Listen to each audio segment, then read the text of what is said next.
الحمد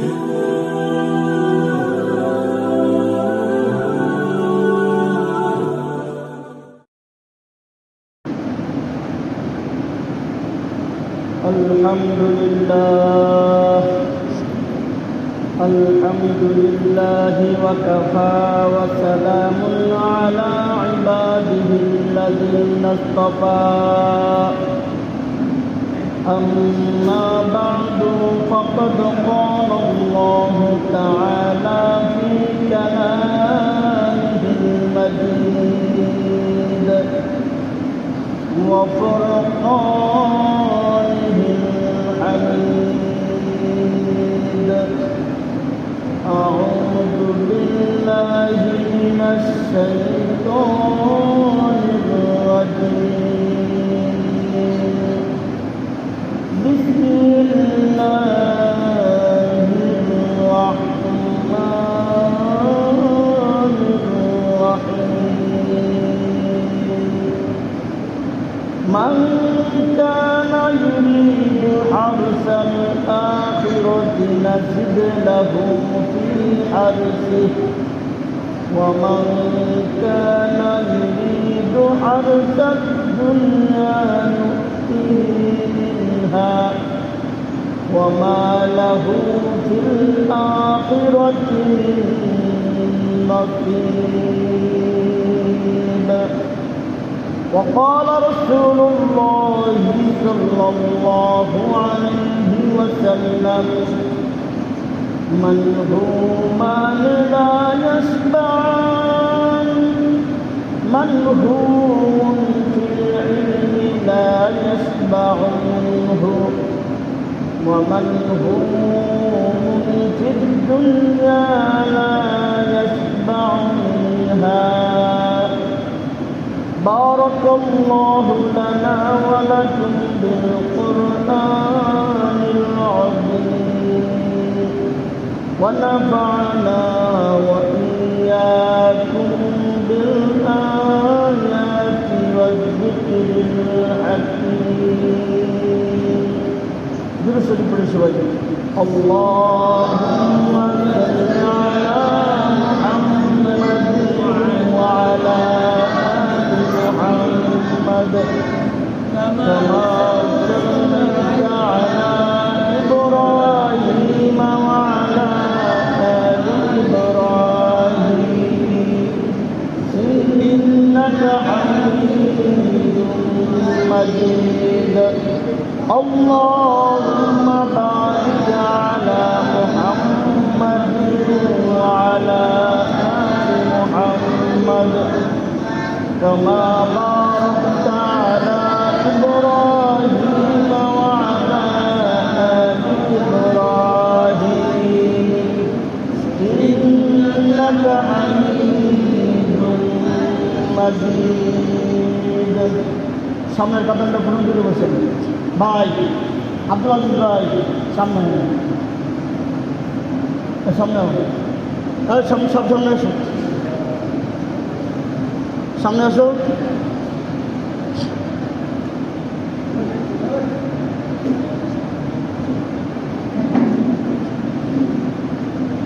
মুহতারাম হাজিরিন, মহান আল্লাহ রব্বুল আলামিনের দরবারে অসংখ্য শুকরিয়া।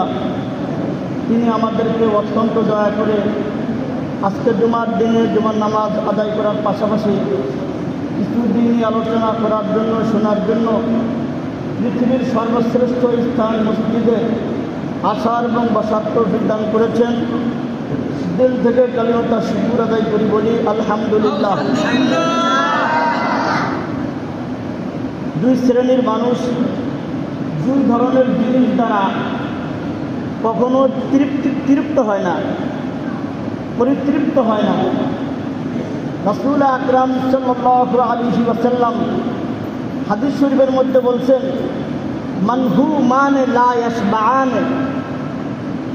মানহু মানে দুই শ্রেণীর অন্বেষণকারী, লা ইয়াশবাআন, তারা কখনো পরিতৃপ্ত হয় না। এক শ্রেণীর মানুষ হলো তারা মানহুমুন ফিল ইলমি লা ইয়াশবাউ মিনহু, এক শ্রেণীর মানুষ হলো এলেম অন্বেষণকারী, জ্ঞান অন্বেষণকারী। একজন এলেম বা জ্ঞান অন্বেষণকারী যত জ্ঞানেরই অধিকারী হোক না কেন, সে কখনো পরিতৃপ্ত হয় না, সে আরও চায় যে আমার জ্ঞান আরও বৃদ্ধি পাক। এই বিষয়ে গত জুমায় আপনাদের সামনে আমি আলোচনা করেছিলাম। তবে আজকে নিজেকে একটু নসিহত করে নিতে চাই যে এলেম বেশি হওয়া, অগাধ জ্ঞানের অধিকারী হওয়া এটা ভালো জিনিস। তবে খেয়াল রাখতে হবে, যারা জ্ঞানী আছে, যারা আলেম আছে, বিশেষ করে আমি আমাকে বলতেছি যে আমাদের খেয়াল করা উচিত এই জ্ঞান, এই মেধা আমাকে যেন অহংকারী বানায় না ফেলায়। অহংকার এমন এক ভাইরাস যদি মোবাইলের ভিতরে ঢোকে, মোবাইল ধ্বংস করে ছাড়ে। ভাইরাস যদি মেমোরির ভিতরে ঢোকে, মেমোরি শেষ করে দেয়। এই ভাইরাস যদি কম্পিউটারে ঢোকে, কম্পিউটারও শেষ করে দেয়। তো অহংকার এমন এক ভাইরাস, ওটা যদি কোনো আলেমের ভিতরে ঢোকে তাকে শেষ করে দেয়। তেমনিভাবে কোনো আমলওয়ালার ভিতরে যদি অহংকার এসে যায়, আমলওয়ালাকে সে ধ্বংস করে দেয়। এজন্য সবসময় খেয়াল রাখা চাই যে আমার ভিতরে যেন অহংকার না আসে। মারাত্মক একটা বিষয় নাম অহংকার। এজন্য সবসময় আমরা এই বিষয়ে খেয়াল রাখবো। আল্লাহ তাআলা আমাদেরকে তৌফিক দান করুন। দুই নম্বর, দ্বিতীয় শ্রেণীর মানুষ হলো তারা, আল্লাহ রাসূল সাল্লাল্লাহু আলাইহি ওয়াসাল্লাম বলেন, মানহুমুন ফিদ দুনিয়া লা ইয়াশবাউ মিনহা।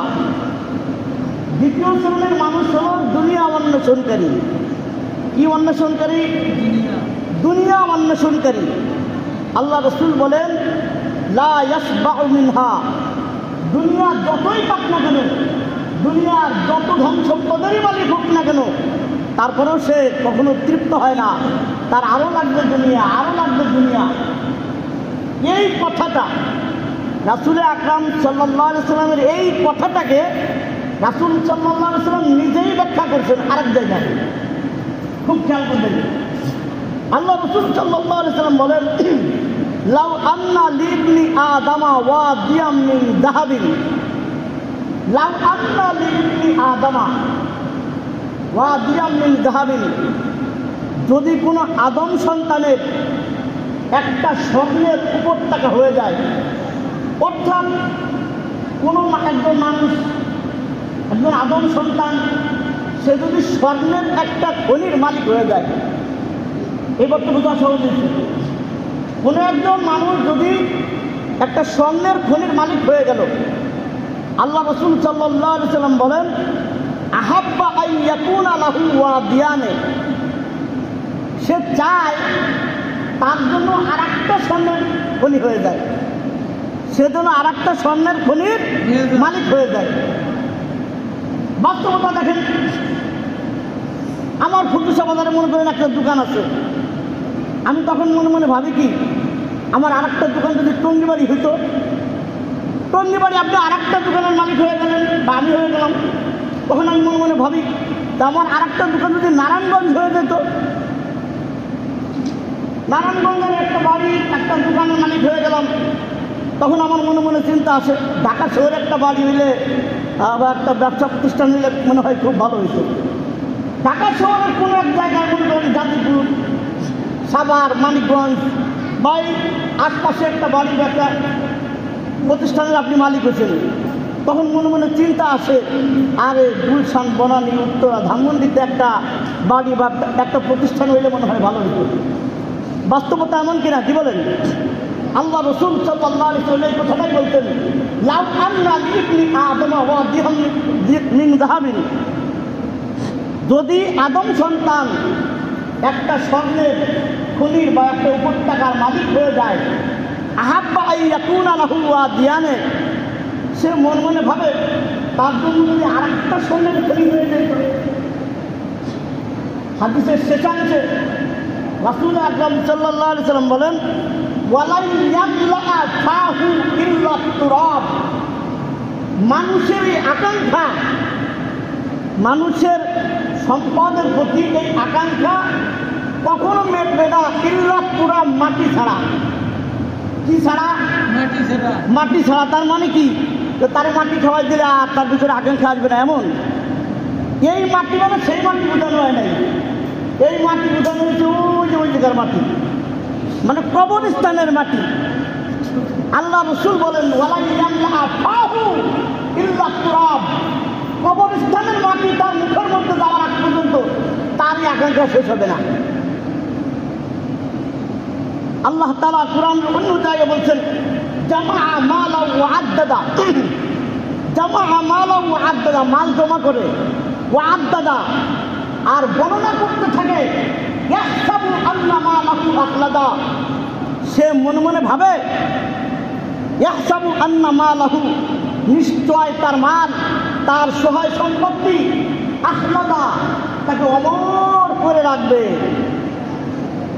মানে তার ধন সম্পত্তি তাকে আর মরতে দিবে না। আমাদের দেশের ধনীরা মরে না, কি বলেন? মরে না। কথাগুলো বলতে একটু উত্তর দিন, একদম চুপ করে বসে দেন, বাড়ির থেকে নিয়ত করে আসছেন যে কোনো কথা কিন্তু বলা যাবে না। কাজের কথা বলার সময় আমরা কেউ বলি না, অথচ যে সময় কথা বলা যায় না, দেখবেন সে সময় কথার মানে মিছিল শুরু হয়ে যায়।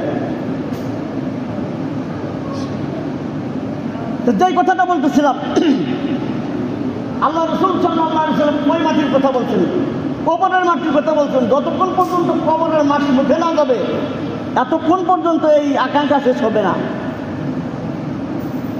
এরপরে বললাম কুরআনুল কারীমের একটা কথা, যে মাল জমা করে আর গণনা করতে থাকে, আর ধারণা করে কি মনে করে তার মাল তাকে অমর বানায় রাখবে, তাকে মরতে দিবে না। আসলে যত বড় ধনী হোক না কেন, যত ধন সম্পদেরই মালিক হোক না কেন, মরা লাগে না লাগে না? কি বলেন? মরা লাগে। আল্লাহ তাআলা সূরাতুত তাকাসুরের মধ্যে বলছেন, আলহাকুমুত তাকাসুর, আলহাকুমুত তাকাসুর। তাকাসুর শব্দের অর্থ হলো প্রাচুর্যের প্রতিযোগিতা। আল্লাহ তাআলা বলেন, আলহাকুমুত তাকাসুর, প্রাচুর্যের প্রতিযোগিতা তোমাদেরকে গাফেল করে রাখছে, উদাসীন বানায় রাখছে। তার বাড়ি একটা, আমার বাড়ি দুইটা হইতেই হবে, তার একটা ব্যবসা প্রতিষ্ঠান, আমার ডাবল হইতেই হবে। প্রাচুর্যের প্রতিযোগিতা তোমাদেরকে গাফেল বানায় রাখছে, উদাসীন বানায় রাখছে।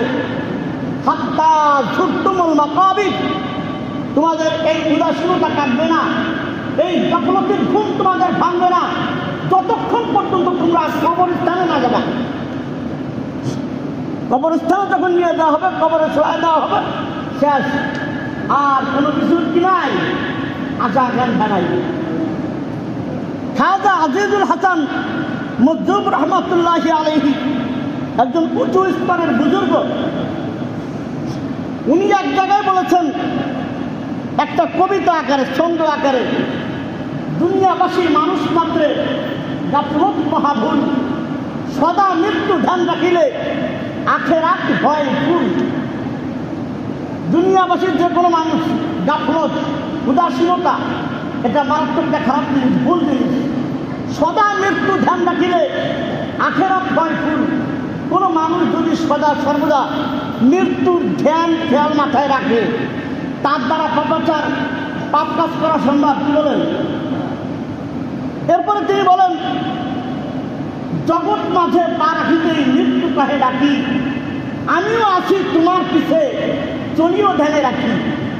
আমি আর আপনি যখন এই জগতে পা রেখেছিলাম, মৃত্যু আমাদেরকে ডেকে ডেকে বলেছিল, আমিও তোমার পিছে আছি, কিন্তু এটা স্মরণ রেখো। আপনার আমার যখন জন্ম হলো, ডান কানে আজান আর বাম কানে ইকামত দিয়ে দেওয়া হয়েছে, বুঝা দেওয়া হয়েছে আজান আর ইকামত কিন্তু শেষ। এখন ইমাম সাহেব আল্লাহু আকবার বলতে যতটুক দেরি, তোমার এতটুকু হায়াত আছে, এতটুকু হায়াত তোমার আছে। হযরত ইমাম গাযালী রাহমাতুল্লাহি আলাইহি বড় একজন দার্শনিক। কোন এক কবি ওনার সম্পর্কে বলেছেন, রুসমে আদা রহ গই হে রূহে বেলালি না রহি, ফলসফা তো রহ গই হে তালকিন গজালি না রহি। আজানের নিয়ম নীতি এখনো দুনিয়ায় আছে, কিন্তু সেই বেলাল রাদিয়াল্লাহু তাআলা আনহুর রূহ এখন আর দুনিয়ায় নাই। ঠিক তেমনি ভাবে দার্শনিক তো বহুত আছে এই পৃথিবীতে, কিন্তু ইমাম গাজালি রহমাতুল্লাহ আলাইহি মতো দার্শনিক এখন আর পৃথিবীতে নাই। ওই ইমাম গাজালি রহমাতুল্লাহ আলাইহি একটা উদাহরণ দিয়েছেন, একটা দৃষ্টান্ত স্থাপন করেছেন। তিনি বলেন, মানে দুনিয়াদারদের অবস্থা কেমন এটা বোঝানোর একটা উদাহরণ। উনি বলেন, এক ব্যক্তি কোথাও যাইতেছিল, হঠাৎ পিছনের দিকে তাকায় দেখলো, ভালো করে না শোনেন তাহলে কিন্তু কিছুই বুঝবেন না, এদিক ওদিক তাকায় না, আমার দিক তাকায় না। এক ব্যক্তি কোথাও যাইতেছিল, হঠাৎ পিছনের দিকে তাকায় দেখলো তার পিছনে পিছনে রয়্যাল বেঙ্গল টাইগার আসতেছে। সে প্রাণে বাঁচার জন্য সামনের দিকে দৌড় শুরু করছে। কোথাও আশ্রয় নেওয়ার মতো কোনো জায়গা পাইতেছে না। তার সামনে দেখলো একটা কুয়া, মনে মনে ভাবলো কুয়োর মধ্যে পড়ে যাবে লাফ দিয়ে। এরপরে বাঘ যখন চলে যায় তখন সে উঠে তার গন্তব্যে যাবে। তো যখন কূপের মধ্যে গেছে লাফ দিয়ে পড়ার জন্য, দেখে কূপের ভিতরে একটা বিষধর সাপ খা করে বসে আছে। বিপদ বাড়ছে না কমছে, কি বলেন? এমন সময় সে দেখতেছে যে ওই কুয়ার দেওয়ালে, কুয়ার একটা দেওয়াল থাকে না, মনে করে যে একটা কুয়ার একটা দেওয়াল, দেখতেছে ওই যে একটা গাছ জ্বালাইছে। তখন সেই গাছটা ধরে কূপের মধ্যে ঝুলে পড়ল, যে সাপেও যাতে ধরতে না পারে, বাঘেও যাতে ধরতে না পারে। বাঘ চলে যাওয়ার পর সে ওখান থেকে উঠে গন্তব্যে যাবে। হঠাৎ করে যে গাছটা ধরে ঝুলে আছে ওদিক তাকায় দেখে ওই গাছটারে একটা কালো ইঁদুর আর একটা সাদা ইঁদুর গাছটারে কেটে দিতেছে। বিপদ বাড়ছে না কোন কি বলেন? এমন সময় সে তাকায় দেখতেছে তার পাশে একটা মধুর চাক, একটা মৌমাছির চাক, কোনো মৌমাছি নাই, মধু ভরপুর। সে ওই এক হাত দিয়ে গাছ ধরছে আর আর এক হাত দিয়ে মধু নিয়ে খাওয়া শুরু করছে। বাঘের কথাও মনে নাই, সাপের কথাও মনে নাই, কিন্তু উঠে গাছের গুড়া কেটে দিতেছে এই খবরও তার নাই। সে মধু খাওয়াই যাচ্ছে। এটা একটা দৃষ্টান্ত। এর মাধ্যমে তিনি আমাদেরকে বোঝাইছেন প্রত্যেকটা মানুষকে মৃত্যু আমাদেরকে তাড়া করতেছে, মৃত্যু আমাদেরকে দৌড়ানি দিতেছে। এরপরে আমরা সবাই কবরের দিকে দৌড়াচ্ছি, কিন্তু কবরে আমাদের পাপের দরুন, পাপের কারণে বিষধর সাপ খা করে আছে। আমি আত্মরক্ষার জন্য গাছের ডাল ধরলাম। এটা হলো আমার হায়াত, এটা হলো আমার জীবন। ওই যে কালো ইঁদুর আর সাদা ইঁদুর, কালো ইঁদুর দ্বারা বোঝানো হলো রাত, সাদা ইঁদুর দ্বারা বোঝানো হলো দিন। ইঁদুর ওই গাছের গোড়া কেটে দিতেছে, তার মানে হলো আপনার প্রত্যেকটা দিন রাত দিবারাত্রি যে চলে যাচ্ছে আমার হায়াত থেকে, এক একটা দিন এক একটা রাত চলে যেতেছে। এমন সময় ওই যে মৌমাছির চাকরি করতে পারলাম, মৌমাছি নাই, মধুতে ভরপুর। এইটা হলো দুনিয়া। আমাদের মৃত্যুরও কোনো খেয়াল নাই, কবরেরও কোনো খেয়াল নাই। আমার হায়াত যে শেষ হয়ে যেতেছে এটাও আমার খেয়াল নাই। আমি দুনিয়া নিয়ে ব্যস্ত, এটা হলো আমাদের অবস্থা। এজন্য রাসূল আকরাম সাল্লাল্লাহু আলাইহি ওয়াসাল্লাম বলছেন, দুনিয়া এমন জিনিস মানুষ যত পায় ততই চায়, যত পায় ততই চায়। এজন্য খেয়াল রাখতে হবে। হযরত শেখ সাদি রহমাতুল্লাহ আলাইহি উনি আমাদেরকে নসিহত করছেন, উনি আমাদেরকে গুরুত্বপূর্ণ একটা নসিহত করছেন। নসিহত হলো এরকম, যাহা আই বেরাদার নামানাত বাকাস দিলান্দার যাহা আ ফিরি বন্দর।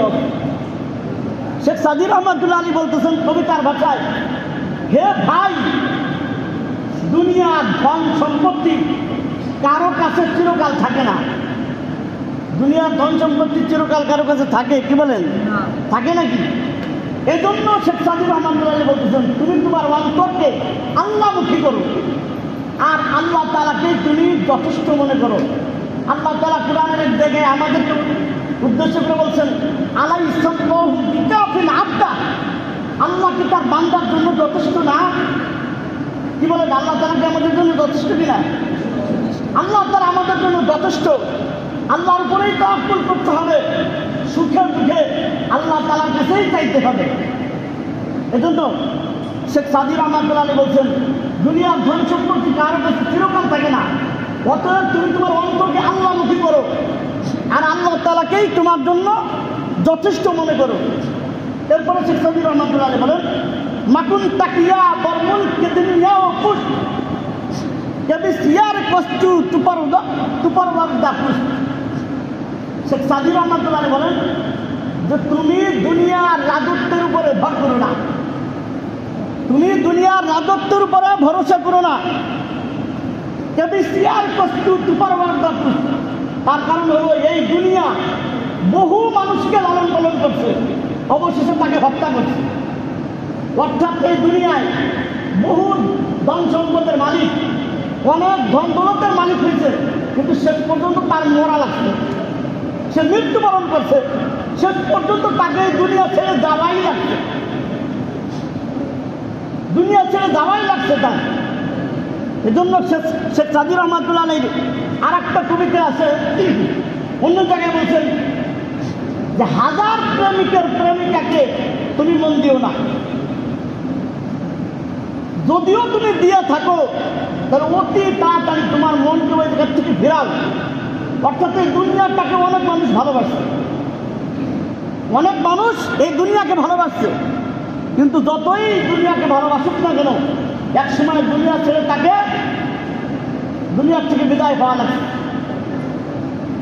এরপরে সর্বশেষ শেখ সাদি রহমাতুল্লাহ বলতেছেন, চুয়া হেন্যে রপ্তান পুনাদ দামে পাক সেবার পাঁচটা মুরদান সেবার রুইয়ে খা। যখন প্রিয় আত্মা দেহের ভিতর থেকে চলে যাওয়ার ইচ্ছা করবে, তখন ওই আলিশান রাজপ্রাসাদে মৃত্যুবরণ করা আর মাটিতে মৃত্যুবরণ করা একই কথা। কি বলেন? কোনো পার্থক্য আছে? রাজা বাদশাহ যত বড়ই হোক না কেন, কবরে তার যতটুকু জায়গা, আপনি আর আমি মরলে অতটুকুই জায়গা। অতএব রাজপ্রাসাদে মৃত্যুবরণ করা যেই কথা, মাটির উপরে মৃত্যুবরণ করা সেই কথা।